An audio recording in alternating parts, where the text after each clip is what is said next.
মুসলমান ভাইরা রে আমার, এখন দুনিয়ার মধ্যে সমস্ত গুনাহগুলোকে আল্লাহ তাআলা গোপন রেখেছেন, কিন্তু কিয়ামতের দিন এই জমিন আমার বিরুদ্ধে সাক্ষী দিবে।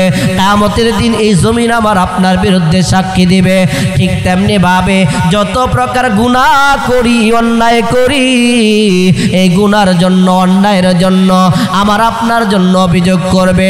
আবার এই জমিন আমার আপনার জন্য হাসরের ময়দানে কিয়ামতের দিন আল্লাহ পাক রব্বুল আলামিনের কাছে আমার আপনার জন্য সুপারিশ করবে, আমার আপনার আমলের কথা বয়ান করবে। ওই জমিন ডাক দিয়া বলবে, ওগো মালিক আল্লাহ, আপনার এই বান্দা সাধারণ কোনো বান্দা না, আপনার এই বান্দা যেমন তেমন কোনো বান্দা না। আরে মালিক, আপনার এই বান্দা এমন এক বান্দা, যেই বান্দা রাস্তা দিয়ে হাঁটতো, মানুষ মনে করতো সে অটো চালায়, মানুষ মনে করতো সে সিএনজি চালায়, মানুষ মনে করতো সে বাইসাইকেল চালায়, মানুষ মনে করতো সে জমিনের ভিতরে বীজ বপন করে, মানুষ মনে করতো জমিনের ভিতরে সে চাষাবাদ করে। কিন্তু আপনার বান্দা জবান দিয়া সব সময় রিকশার পেট্রোল টানতো, আর সে বলতো সুবহানাল্লাহ, রাস্তা দিয়ে হাঁটতো বলতো আলহামদুলিল্লাহ। আপনার বান্দা জমিনের ভিতরে চাষাবাদ করতো, বলো আলহামদুলিল্লাহ। আপনার বান্দা বাজার করতে যাইতো, বলতো আলহামদুলিল্লাহ। আপনার বান্দা যেখানেই যায়, এরে মালিক, আপনার এই বান্দা সাধারণ কোনো বান্দা নয়। আপনার বান্দা যেখানেই যায় সেখানে আপনি আল্লাহর প্রশংসা করতো। ওগো মালিক, পৃথিবীর কেউ জানে নাই, পৃথিবীর কেউ শোনে নাই, কিন্তু সে নিজেও দেখেছে, বুঝে নাই যে তার আমলগুলো এত বড় হয়ে গেছে, নিজে কোনোদিন অনুধাবন করে নাই। মুসলমান ভাইরা রে আমার, ওই দিন মাটি বলবে, আল্লাহ, আপনার বান্দা তো এত ইবাদত করেছে, জিকির আজকার করেছে, আপনার বান্দা বড় আমলি ছিল, আমার উপরে বৈশাছে আপনার তাসবিহ পাঠ করেছে, আমার উপরে দাঁড়াইয়া সে নামাজ পড়েছে, আমার উপরে দাঁড়াইয়া সে মানুষের উপকার করেছে, আমার উপরে দাঁড়াইয়া সে মানুষের ক্ষতি করে নাই, মানুষের জন্য সর্বদা নিয়োজিত ছিল, মানুষের সেবা করেছে। ওগো প্রভু আল্লাহ, আপনার এই বান্দা বড় ভাগ্যবান। ওই দিন ওই মাটির সুপারিশের কারণে আমার আপনার আল্লাহ আমাকে আপনাকে জিন্দেগীর গুনাহগুলো মাফ করে জান্নাত দান করবেন। মুসলমান ভাইরা আমার, মহান আল্লাহ পাক রব্বুল আলামিন এই পৃথিবীকে নির্ধারিত একটা সময় দিয়ে আল্লাহ পাক রব্বুল আলামিন বানিয়েছেন। আমাদেরকেও আল্লাহ নির্ধারিত একটা সময় দিয়ে পৃথিবীতে পাঠিয়েছেন। ওই নির্ধারিত সময়ের মধ্যে এই পৃথিবী থেকে আমাকে যতদিন পর্যন্ত, যত ঘন্টা পর্যন্ত, যত বছর পর্যন্ত আল্লাহ হায়াত দিয়েছেন, ততদিন পর্যন্ত আমি দুনিয়া থেকে যাব না, এই দুনিয়াতে আমাকে থাকতে হবে। আর যখন আমার দুনিয়ার জিন্দেগি শেষ হয়ে যাবে, ওই দুনিয়ার জিন্দেগি শেষ হওয়ার পরে আমার একটা সেকেন্ডও দুনিয়াতে থাকার কোনো সুযোগ থাকবে? জোরে বলেন। আর মুসলমান ভাইরা রে আমার, এই দুনিয়াতে আল্লাহ পাক রব্বুল আলামিন আমাদেরকে যেমন নির্ধারিত একটা হায়াত দিয়া দুনিয়ার জমিনে পাঠিয়েছেন, আল্লাহ পাক রব্বুল আলামিন ঠিক এই পৃথিবীটাকেও নির্ধারিত একটা সময় নিয়ে বানিয়েছেন। যেদিন এই পৃথিবী শেষ হয়ে যাবে, ওই দিনটাকেই বলা হয় মহাপ্রলয়, অর্থাৎ কিয়ামত। আল্লাহ পাক রব্বুল আলামিন যখন এই পৃথিবীটাকে বানাইলেন, এত সুন্দর করে পৃথিবীটাকে পানির উপরে বানাইলেন। পানির উপরে বানানোর পরে পৃথিবীটা নৌকা যেরকম হেলে দুলে, এই পৃথিবীটাও ঠিক সেইভাবে হেলে আর দুলে। ألم نجعل الأرض مهادا والجبال أوتادا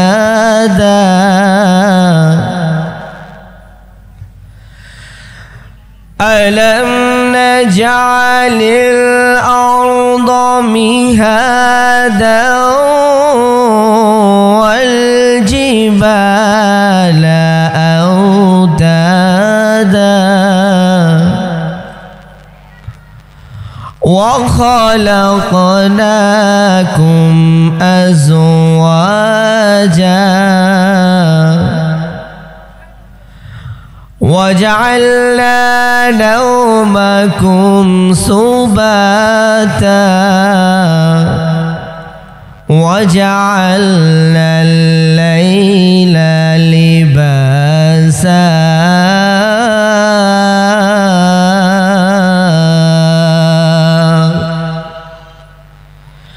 মুসলমান ভাইরা আমার এই পৃথিবীকে মহান মালিক আল্লাহ পাক রব্বুল আলামিন যেদিন বানাইলেন ওই পানির উপরে পৃথিবীটা বড় ভাসমান, এদিক সেদিক নৌকার মতো নড়াচড়া শুরু করে দেয়। ওই নদীর মধ্যে যেরকম ভাবে নৌকা নড়ে এই পৃথিবীটাও পানির উপরে ভাসমান নড়াচড়া করে। আমার মালিক আমাদেরকে বড় আদর করে বানিয়েছেন। আয় মুসলমান ভাইরা আমার মহান মালিক আল্লাহ পাক রব্বুল আলামিন আমাদেরকে কেমন আদর করে বানিয়েছেন জানেন নিরে মুসলমান?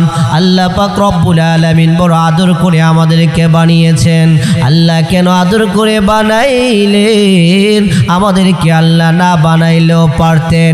আল্লাহর ইবাদত করেছেন জিন জাতি, আল্লাহর ইবাদত করেছে ফেরেশতারা।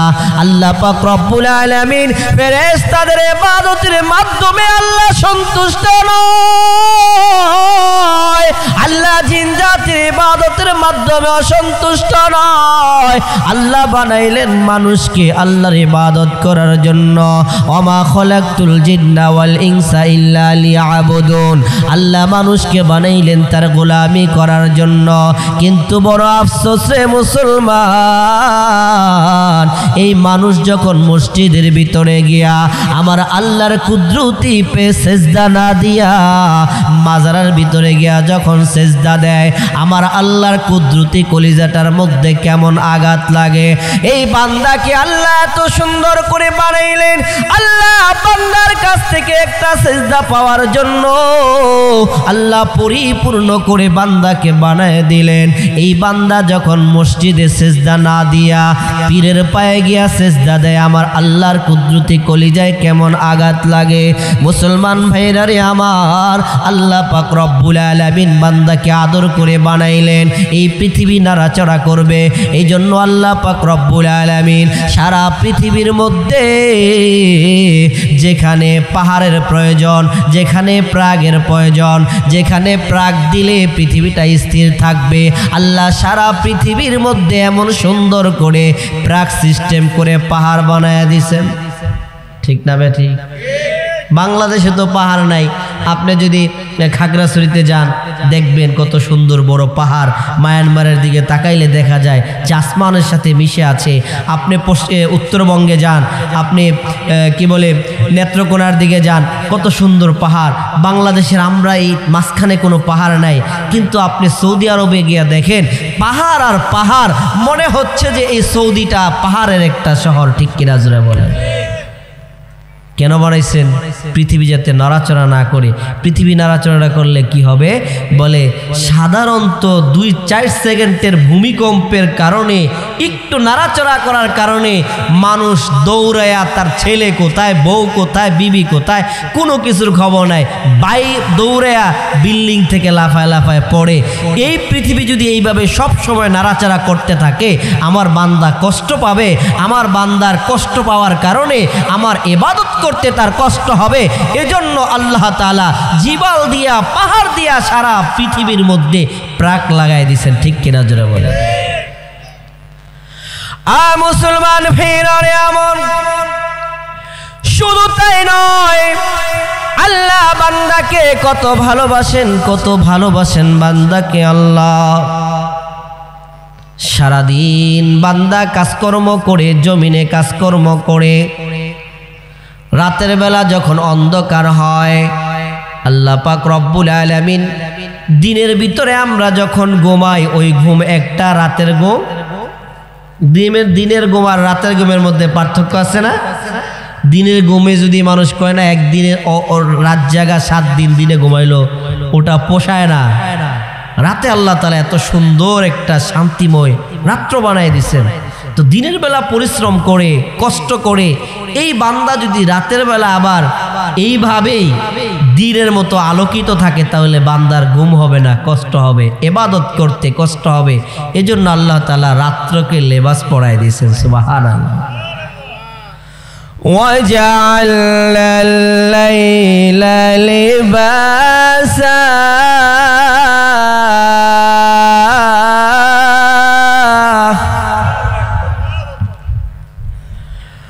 وَجَعَلْنَا اللَّيْلَ لِبَاسًا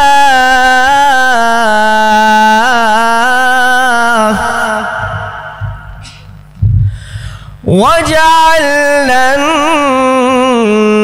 النَّهَارَ مَعَاشًا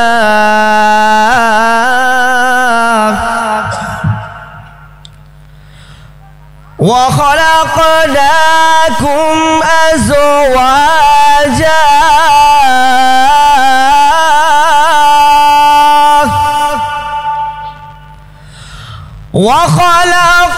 وَخَلَقْنَاكُمْ أَزْوَاجًا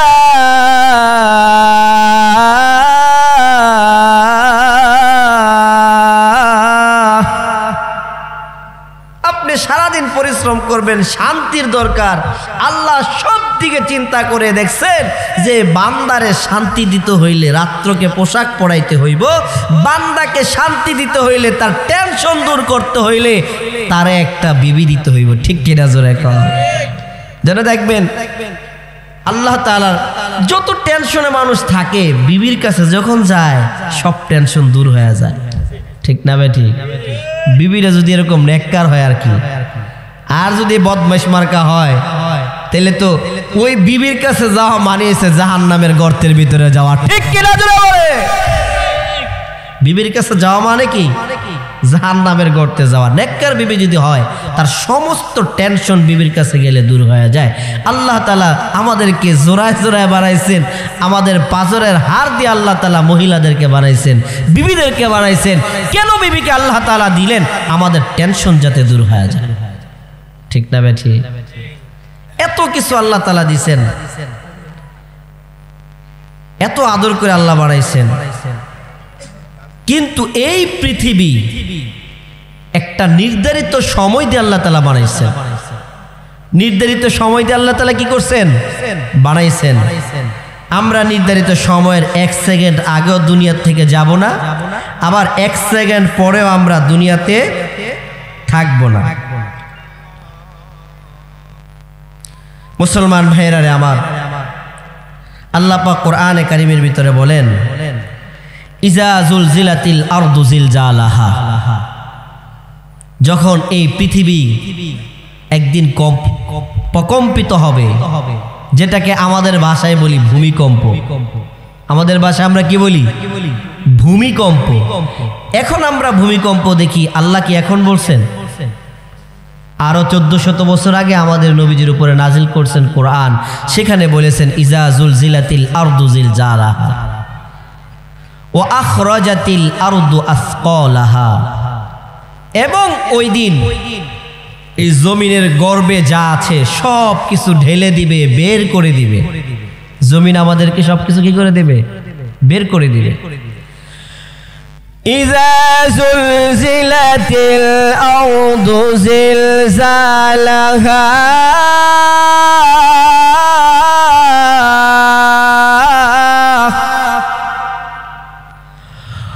وأخرجت الأرض أثقالها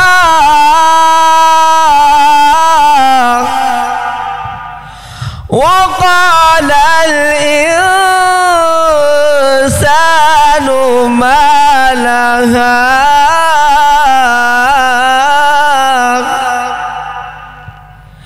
ইয়াউমাইযিন তুহাদ্দিসু আখবারাহা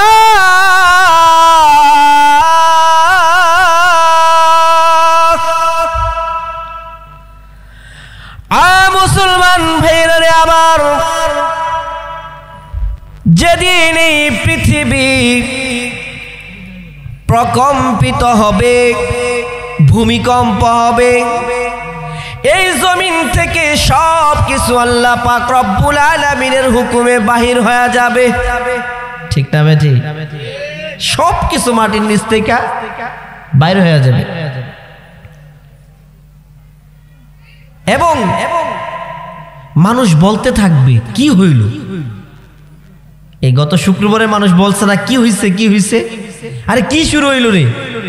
একজনে কয় বিল্ডিং মনে হয় পড়ে যেতেছে, আরেকজনে কয় মাথা গরুন্টি মারছে, আরেকজনে কয় হ্যাঁ অসুস্থ হইছে, আরেকজনে কয় ভূমিকম্প হইছে। ঠিক কিয়ামতের সময় এইভাবেই মানুষ একজন আরেকজনকে বলা বলি করতে থাকবে কি হয়েছে কি শুরু হইল। জমিন থেকে যখন স্বর্ণ মুদ্রা সবকিছু বাইর করে দিবে, মানুষ আফসোস করবে আর বলবে আয় প্রভু কি কারণে রে, মনে হয় এই স্বর্ণের জন্য আমি এত কষ্ট করেছি, এই রূপার জন্য আমি এত কষ্ট করেছি,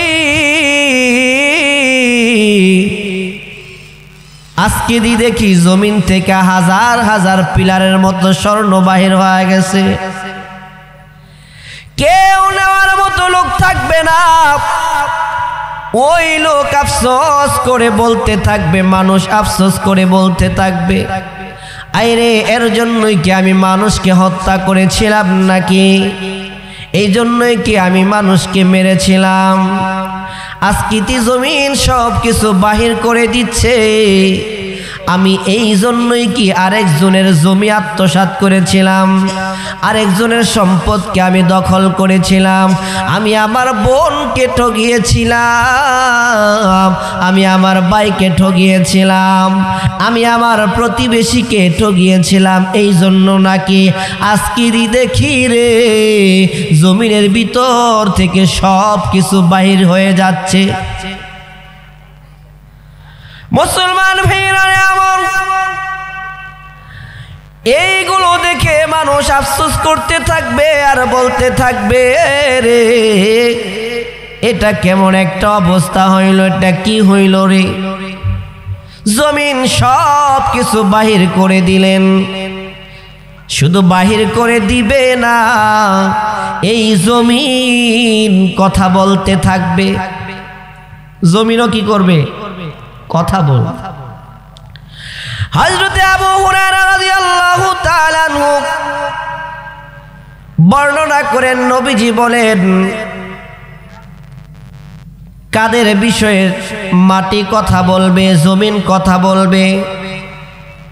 জমিন সব কিছু বয়ান করে শোনাবে, বয়ান করবে মানুষের সামনে।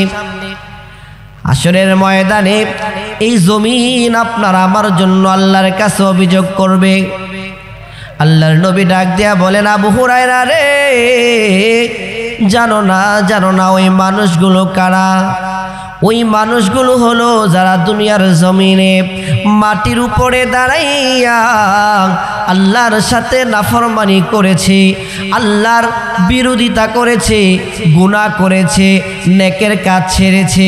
ওই সমস্ত মানুষগুলো সম্পর্কে হাশরের ময়দানে কিয়ামতের দিন এই মাটি পর্যন্ত, জমিন পর্যন্ত আমাদের আমল সম্পর্কে বয়ান করতে থাকবেন। মুসলমান, এটা আমাদের বিশ্বাস হয় না। কেমনে জমিন আবার কথা বলবে? বর্তমান জামানায় এটা বোঝা বড় সহজ। আজকালকে আপনি মোবাইলে যার সাথে কথা বলেন না কেন, এই মোবাইলের কথাটা রেকর্ড হয় এবং কল রেকর্ড ফাঁস হয়, পুরা জাতি আপনার কথাগুলো শুনতে পায়, ঠিক কিনা? যে আল্লাহ মানুষের দিলের মধ্যে মানুষের ব্রেনের মধ্যে এরকম ধারণ শক্তি দিয়েছে, ক্ষমতা দিয়েছে, একটা কথাকে রেকর্ড করে রেকর্ড থাকে ওটাকে আবার মানুষের সামনে প্রচার করতে পারে। ওই আল্লাহ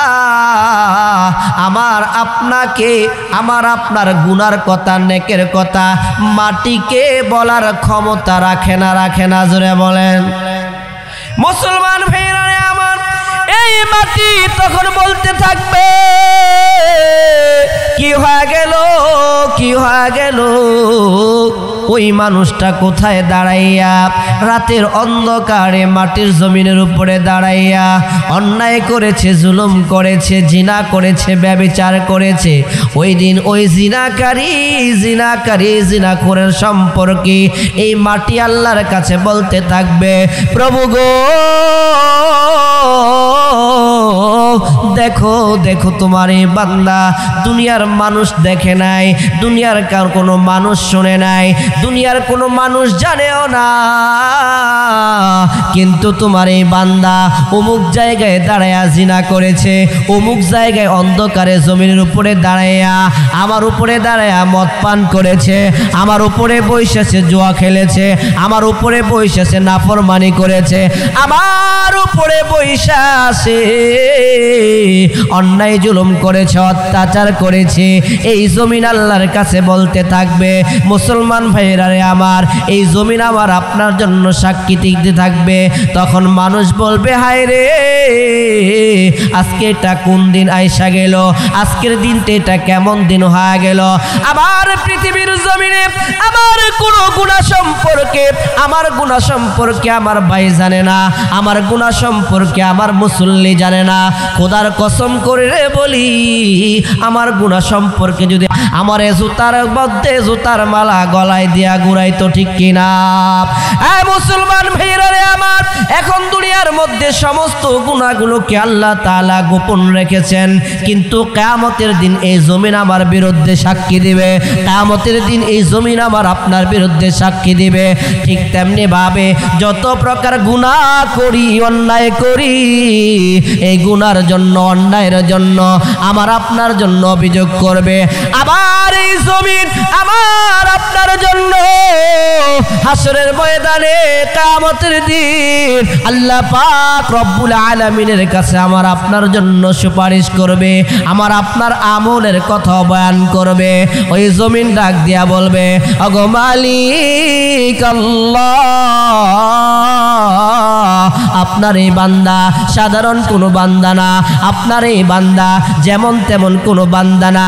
আরে মালিক, আপনার এই বান্দা এমন এক বান্দা, যেই বান্দা রাস্তা দিয়ে হাঁটতো, মানুষ মনে করতো সে অটো চালায়, মানুষ মনে করতো সে সিএনজি চালায়, মানুষ মনে করতো সে বাইসাইকেল চালায়, মানুষ মনে করতো সে জমিনের ভিতরে বীজ বপন করে, মানুষ মনে করতো জমিনের ভিতরে সে চাষাবাদ করে।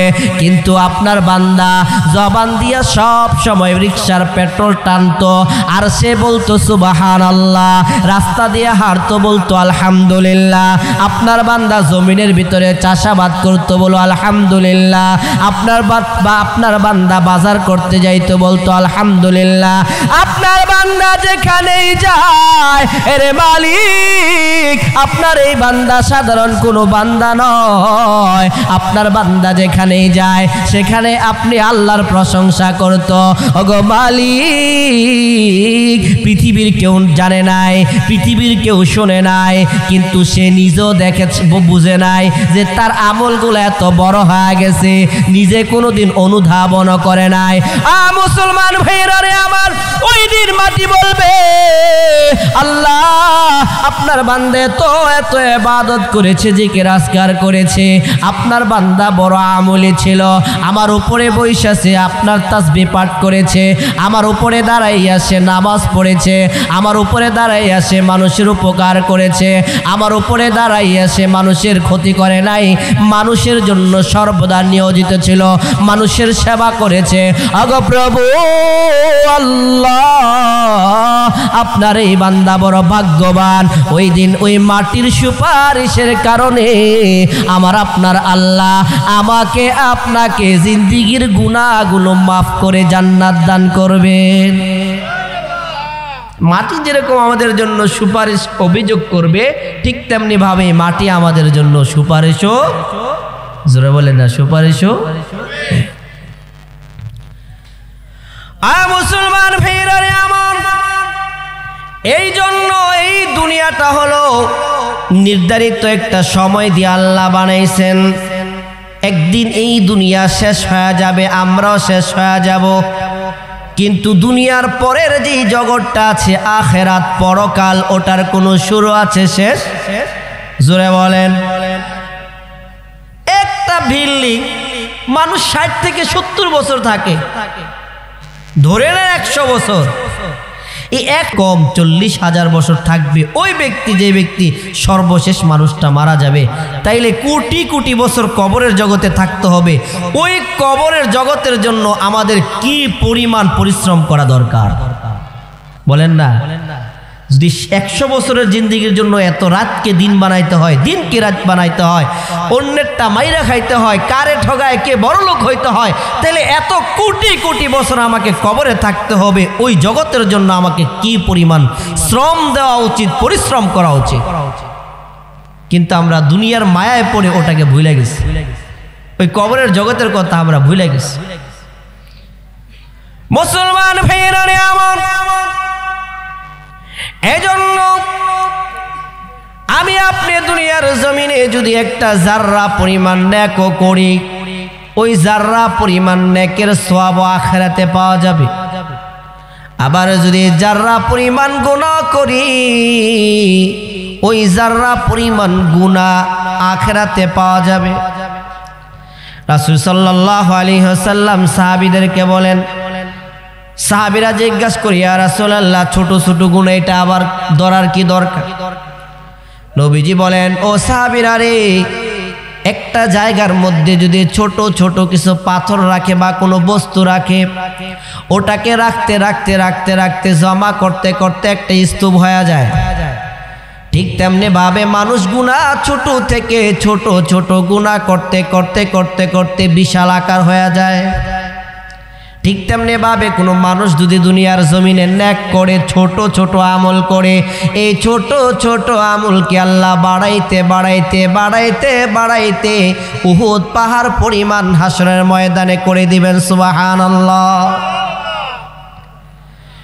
দুনিয়ার ব্যাংকের মধ্যে মানুষ যদি টাকা রাখার কারণে ওই টাকা বেড়ে বেড়ে 1 লক্ষ টাকা যদি 20 বছর পরে 10 লাখ টাকা হইতে পারে, একটা জমি মানুষ কিনলো 1 লক্ষ টাকা শতাংশ, 2 বছর যেতে না যেতে ওই জমির দাম হয়ে যায় 5 লক্ষ টাকা শতাংশ। জমির দাম যদি বাড়তে পারে, জায়গার দাম যদি বাড়তে পারে, মানুষ যদি ব্যাংকে টাকা রাখার কারণে টাকার দাম বাড়তে পারে, টাকা বাড়তে পারে, আল্লাহর নবী বলেন, দুনিয়ার জমিনে কেউ যদি একটা আমল করে আমার আল্লাহ বাড়াইতে বাড়াইতে বাড়াইতে বাড়াইতে ওটাকে উহুদ পাহাড় পরিমাণ করে ফেলতে পারে কি পারে না? এজন্য মুসলমান, যত ছোট্ট আমল হোক না কেন ওটাকে ছোট মনে করা যাবে না। যত ছোট গুনাহ হোক ওটাকে গুনাহ ছোট মনে করা যাবে না। গুনাহ যত ছোটই হোক করা যাবে না।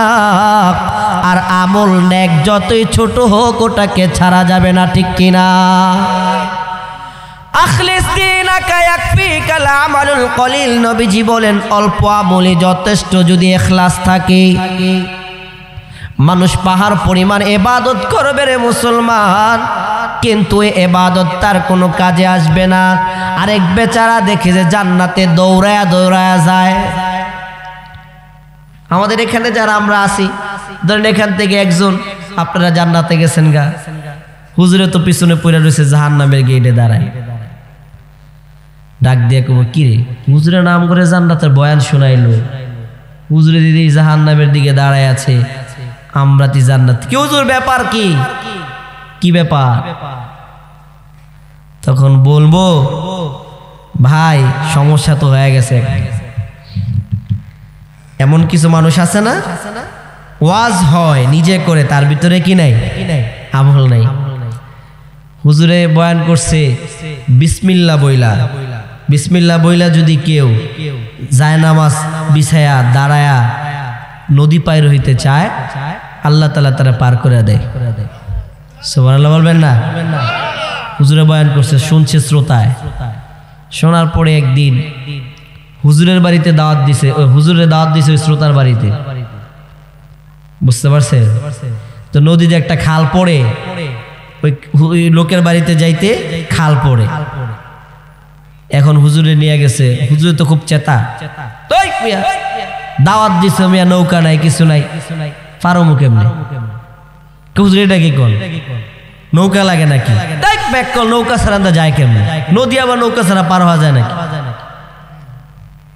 হুজুর তাইলে ঠিক আছে, জায়নামাজ বিছায় কইছে আপনি এটাতে দাঁড়ান, আমি আপনি মিল্লা পার হয়ে যায়। বেচারা তো মনে মনে বলছে বিসমিল্লাহির রহমানির বইলা নদী পার হয়ে গেছে। কিসে দাঁড়ায়া? জায়নামাজ। নদী পার হয়ে কিও মিয়া, কি ব্যাপার, কেমনে সম্ভব, কেমনে এটা? দুইজন মানুষ আমরা পার হয়ে গেলাম জায়নামাজে দাঁড়ায়া, এটা কেমনে সম্ভব? কি কারিশমা করলা? হুজুর বহুদিন আগে আপনার কাছ থেকে তো শুনছিলাম বিসমিল্লাহ বললে, ইখলাসের সাথে বিসমিল্লাহ পড়া কেউ যদি কোনো বিপদে পড়ে আল্লাহ তারে উদ্ধার করে। নদী পার হইতে বিসমিল্লাহ বলে আমি ইখলাসের সাথে এইভাবে আপনার বয়ান শোনার পর থেকে এইভাবে আমি জায়নামাজ দেয়া পার হই। সুবহানাল্লাহ বলবেন। বয়ান করছেন যিনি, উনি তো আর যাইতে না, গেছে কে? শ্রোতায়। মুসলমান ভাইরা আমার, হাসরের ময়দানে আমি আপনি যখন জাহান্নামের মধ্যে, জান্নাত আর জাহান্নামের ভিতরে আমাদের ফয়সালা হয়ে যাবে, আল্লাহ পাক রব্বুল আলামিন জান্নাতীদেরকে বলবেন তোমরা ডান দিকে চলে যাও, জাহান্নামীদেরকে বলবেন তোমরা বাম দিকে চলে যাও। এইভাবে জান্নাত আর জাহান্নামীরা দুই ভাগে বিভক্ত হয়ে যাবে। যখন দুই ভাগে বিভক্ত হয়ে গেল, এখন জান্নাতীদের মধ্যে এমন কিছু মানুষ পাওয়া যাবে যারা আপনাদের মতো শ্রোতা, আবার জাহান্নামীদের মধ্যে এমন কিছু মানুষ পাওয়া যাবে যারা আমার মতো বক্তা। মুসলমান ভাইরা আমার, ওই শ্রোতা ডাক দিয়া বলবে হুজুর ব্যাপারটা কি বুঝলাম না, ব্যাপারটা কি বুঝলাম না হুজুর, আমি তো জান্নাতের সার্টিফিকেট পেয়ে গেলাম। আর হুজুর ডাক দিয়া বলবে ভাই রে, আমাকে তো আল্লাহ জাহান্নামের সার্টিফিকেট ধরায় দিছে। বলে কারণটা কি? কারণটা কি? বলে আমি শুধু বয়ান করেছি, আমার ভিতরে কোনো আমল ছিল না। আর তুমি বয়ান শুনেছো আর ইখলাসের সাথে আমল করেছো, এজন্য আল্লাহর নবী বলেন আখলিস দীনাকা ইয়াকফিকাল আমালুল কলিল, অল্প আমল তোমার জন্য যথেষ্ট তখন যখন আমলটার ভিতরে ইখলাস থাকবে। ওই আমলটা আল্লাহর জন্য হবে, ওই আমলটা রাসূলের জন্য হবে, ওই আমলটা তোমার আল্লাহকে সন্তুষ্ট করার জন্য হবে। তখন তোমার অল্প আমল যথেষ্ট হয়ে যাবে। একজন গরিব মানুষ 5 ওয়াক্ত নামাজ আদায় করে, আর একজন দান করতে করতে করতে করতে পাহাড় পরিমাণ দান করেছে, কোটি কোটি টাকা দান করেছে। আরেকজন 5 ওয়াক্ত নামাজও পড়ে, দানও করে, 5 ওয়াক্ত নামাজও পড়ে, মানুষের সেবা করে। কিন্তু আরেকজন মানুষ গরিব, সারাদিন অটো চালায়, ভ্যান চালায়, জমিনে কৃষি কাজ করে, মুদি দোকান চালায়। কিন্তু ওই যে দান করলো, ওই ব্যক্তিটা আমলও করলো, নামাজও পড়লো, হজও করলো, যাকাতও দিল, আর দান সদকা তো কোটি কোটি টাকা করলো। ওই ব্যক্তি দেখে যে জাহান্নামের সিরিয়ালে, আরেকজন অটো চালক দেখে জান্নাতের গেইটে সিরিয়ালে ডান দিকে দাঁড়ায় গেছে। ব্যাপারটা কি? ব্যাপারটা কি? শুধু 5 ওয়াক্ত নামাজ আদায় করেছে, আর বাকি সময়টা দুনিয়া কামাই করছে, অর্থাৎ পেট পালানোর জন্য, পেট চালানোর জন্য, তার বিবি বাচ্চার ভরণ পোষণের জন্য কাজ করেছে। ওই বান্দা হারাম থেকে বেঁচেছে আর 5 ওয়াক্ত নামাজ আদায় করেছে। আল্লাহ ডাক দেয়া বলে বান্দা, তোর 5 ওয়াক্ত নামাজ আমার কাছে ওই সুদখোরের তাহাজ্জুদের নামাজের চাইতে উত্তম। বান্দা তোর 5 ওয়াক্ত নামাজ কোটি কোটি টাকা দুর্নীতিবাজের দানের চাইতে উত্তম। আরে বান্দা তোর 5 ওয়াক্ত নামাজ আমার কাছে দুনিয়ার সমস্ত আমলের চাইতে উত্তম, কারণ তুই 5 ওয়াক্ত নামাজ আমার জন্য আদায় করলে একমাত্র আমি আল্লাহকে রাজি করার জন্য, একমাত্র আমি আল্লাহকে খুশি করার জন্য। মুসলমান ওই বান্দাটা জান্নাতে চলে যাবে, আর কোটি কোটি টাকা দান করেও জাহান্নামে চলে যাবে। কারণটা হলো ইখলাস নাই, ইখলাস নাই, ঠিক কিনা জোরে কর। এজন্য মুসলমান ভাইরা রে আমার, এই দুনিয়ার জমিনে আল্লাহ আমাদেরকে নির্ধারিত একটা সময় দিয়া পাঠাইছেন, আমাদেরকে বারবার ভূমিকম্প দিয়ে আল্লাহ আমাদেরকে সতর্ক করেন, ভূমিকম্প দিয়ে আমাদেরকে আল্লাহ সতর্ক করেন, বান্দা তুমি এখন পর্যন্ত বেনামাজি নামাজি হয়ে যাও, বান্দা তুমি এখন পর্যন্ত সুদ খাও, এখন পর্যন্ত সুদ খাওয়া বন্ধ করে দাও, বান্দা তুমি এখন পর্যন্ত ঘুষ খাও, ঘুষ খাওয়া বন্ধ করে দাও। আরে বান্দা তুমি এখন পর্যন্ত গুনাহ করো, গুনাহ ছেড়ে দাও, আমি আল্লাহ যেদিন ধরব সেদিন কিন্তু তোমাকে আর কেউ রেহাই দিবে না, তোমাকে আর কেউ বাঁচাইতে পারবে না। ও মুসলমান ভাইরা রে আমার, এই দেশে অনেক বড় বড় বাদশা ছিল এই পৃথিবীর মধ্যে, আল্লাহ বিভিন্ন সময় তাদেরকে সতর্ক করেছেন, কিন্তু তারা কর্ণপাত করে নাই, তারা ভ্রুক্ষেপ করে নাই। অবশেষে আল্লাহ তাদেরকে ঢিল দিয়েছেন, আল্লাহ তাদেরকে ছাড় দিয়েছেন, কিন্তু ছাড় দেওয়ার পরে একেবারে ছেড়ে দেয় নাই। আল্লাহ এমন ধরা ধরেছে, জীবনের যত কামাই আছে সব কিছু রাইখা কিন্তু পলায়া গেছে, ঠিক কিনা? মুসলমান ভাইরা রে আমার, আমাদেরকে আল্লাহ বিভিন্ন সময় বিভিন্নভাবে আমাদেরকে আল্লাহ সতর্ক করেন, কখনো আমাদেরকে ভূমিকম্প দিয়া, কখনো আমাদেরকে ঘূর্ণিঝড় দিয়া, কখনো আমাদেরকে প্রাকৃতিক দুর্যোগ দিয়া, কখনো আমাদেরকে অসুস্থতা দিয়া, কখনো আমাদেরকে খারাপ ভেবে দিয়া, কখনো আমাদেরকে দুষ্ট সন্তান দিয়া, কখনো আমাদেরকে বিপদ আপদ দিয়া আল্লাহ আমাদেরকে বারবার বারবার আমাদেরকে সতর্ক করেন, বারবার আমাদেরকে আল্লাহ সতর্ক করে বলেন, বান্দারে সোজা হয়ে যাও, আমার পথে ফিরে আসো বান্দা, আমি তোমাকে যেদিন ধরব সেদিন কিন্তু আমার হাত থেকে তোমাকে কেউ রক্ষা করতে পারবে না, ঠিক কিনা?